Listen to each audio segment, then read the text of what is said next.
की कहानी बहुत पहले की बात है। 3 आदमी एक साथ सफ़र कर रहे थे। वो ताजिर थे और अपना सामाना एक गाँव से दूसरे गाँव ले जा रहे थे। सफ़र के दौरान आसमान पर काले बादल छा गए और बारिश शुरू हो गई। इन्हें फ़ौरन पनाह की ज़रूरत पड़ी। चलते-चलते इन्हें एक छोटी-सी गार नज़र आई जो पहाड़ के किनारे पर थी। वो जल्दी से अंदर चले गए ताकि तूफ़ान से बच सकें, लेकिन जी ही वो आराम कर रहे। एक बड़ा पत्थर पहाड़ से लड़क कर आया और गार के दरवाजे को बंद कर दिया। अब वो अंदर फंस चुके थे। उन्होंने पत्थर को हटाने की कोशिश की, लेकिन वो बहुत भारी था। वो मदद के लिए चिल्लाए, लेकिन तूफान की गर्ज में उनकी आवाज़ दब गई।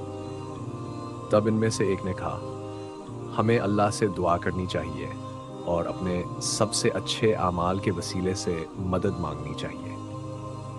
पहला आदमी आगे बढ़ा और दुआ की, ऐ अल्लाह, मैं एक मज़दूर था और एक अमीर आदमी के लिए काम में करता था। मेरा मालिक मुझे मेरी मज़दूरी देना भूल गया, लेकिन मैंने शिकायत करने के बजाय इस रकम को ज़राअत में लगा दिया। वक्त के साथ इससे एक बड़ा रिवॉर्ड बन गया, जिसमें गाय, बकरियां और ऊंट शामिल थे। कई साल बाद मेरा मालिक वो वापस आया और अपनी रकम का मुतालबा किया।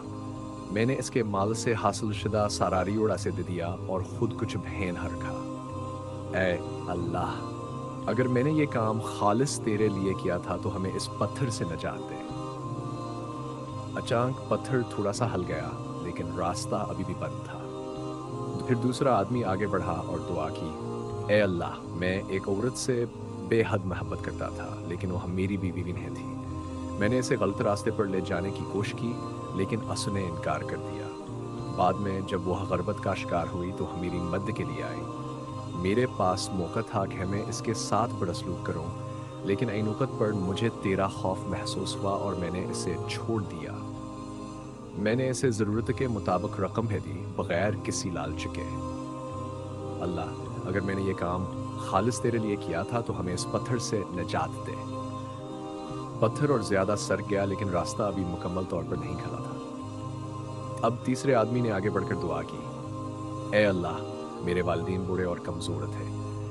हर रात में सबसे पहले इन्हें दूध पिलाता, फिर खुद पीता और अपने बच्चों को देता। एक दिन मैं देर से घर पहुंचा और मेरे वालिदैन पहले सो चुके थे। मैंने इनके बेदार होने का इंतज़ार किया और सारी रात दूध का बर्तन पकड़े खड़ा रहा।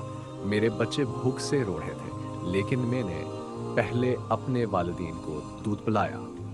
ऐ अल्लाह, अगर मैंने ये काम खालिस तेरे लिए किया था तो हमें इस पत्थर से निजात दे। इसी लम्हे पत्थर मुकम्मल तौर पर हट गया और रास्ता खुल गया।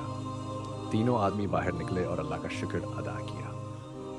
सबक आमूज़ बातें, अखलास से की गई नेकियां अल्लाह की मदद का ज़रिया बनती हैं। ईमानदारी और दियानतदारी से इज़्ज़त और बरकत हासिल होती है। गुनाहों से बचना अल्लाह की रज़ा का बायस बनता है। वालिदैन की खिदमत अल्लाह की रहमत का ज़रिया बनती है। ये कहानी सही बुखारी और सही मुस्लिम की एक मुस्तनद हदीस